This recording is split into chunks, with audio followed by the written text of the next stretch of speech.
Charles and Dale Kinder from the Sydney suburb of Pymble came to us desperate for help. They couldn't sell their house, but their 37-year-old son was also refusing to flee the nest. Quite a predicament. Let's see how things are going. This front garden was definitely, shall we say, uninspiring. Just incredible what a painted driveway, planting and a stylish entry can do. This kitchen, quite frankly, had nothing going for it. But look at this grand open-plan modern space with new appliances and luxurious stone bench tops. Shayna, you're simply the best. It's no wonder that 3 out of the 4 kids left home when they did. This was no bathroom for a big family.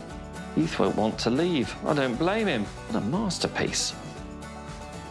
The master bedroom was well and truly trapped in the 80s. Look at this transformation, and there's a walk-in robe. Heath might not be the only one who will have trouble moving out. A big sloping lawn and a very overgrown garden. Glad I'm not the one with a green thumb. Wow, a brand new entertaining space just meters from Heath's living quarters. Okay, I'll promise I'll stop now. Kudos to the Selling Houses team. A lot of blood, sweat and tears has gone into what is now an absolutely stunning home. And breaking news, Heath has now moved out and found a new place to live. So the pressure's on me now.